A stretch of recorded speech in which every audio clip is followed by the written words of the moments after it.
ചില ബന്ധങ്ങൾ ഉണ്ടായിരിക്കില്ലേ, അത് നിലനിർത്താൻ വേണ്ടിയിട്ട് നമ്മൾ വലിയ രീതിക്ക് എഫേർട്ട് എടുക്കേണ്ട കാര്യമൊന്നും ഉണ്ടായിരിക്കില്ല. ഇടയ്ക്കിടയ്ക്ക് മെസ്സേജ് അയക്കണം എന്നില്ല, വല്ലപ്പോഴെങ്കിലും ഒന്ന് വിളിക്കണം എന്നില്ല. എന്നാലും നമ്മൾ ഒരുപാട് കാലത്തിന് ശേഷം കാണുകയും വിളിക്കുകയൊക്കെ ചെയ്തിട്ടുണ്ടെന്നുണ്ടെങ്കിലും ആദ്യം ഉണ്ടായിരുന്ന ആ ഒരു സ്നേഹവും കരുതലും അപ്പോഴും ഉണ്ടായിരിക്കും. അപ്പോഴേ ഞങ്ങളിന്ന് കോയമ്പത്തൂർ പോവാണ് കേട്ടോ.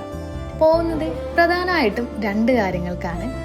ആദ്യത്തെ കാര്യം, മോൻ അവിടെ സ്കേറ്റിങ്ങിന്റെ പ്രാക്ടീസ് ചെയ്യാനുണ്ട്.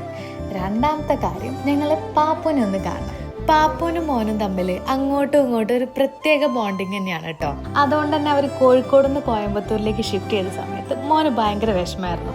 ഇപ്പോൾ ഒരുപാട് കാലത്തിന് ശേഷം അവർ പിന്നെയും കാണാൻ പോകുന്നതുകൊണ്ട് മോൻ ഭയങ്കര ത്രില്ലിലാണ്. പിന്നെ ഈ മക്കളോട് നമ്മൾ കാണിക്കുന്ന സത്യസന്ധമായിട്ടുള്ള സ്നേഹവും കരുതലും അമ്മമാർ തമ്മിലും നല്ലൊരു സ്ട്രോങ് റിലേഷൻ ഉണ്ടാക്കാൻ വേണ്ടിയിട്ട് ഹെൽപ്പ് ചെയ്യും എന്നുള്ളത് ജീവിതത്തിൽ പല പാഠങ്ങളിലൂടെയും ഞാൻ മനസ്സിലാക്കിയൊരു കാര്യമാണ് കേട്ടോ. ശരിയല്ലേ? അപ്പോൾ ഇന്നത്തേക്ക് അത്രേ ഉള്ളൂ. ടാറ്റാ.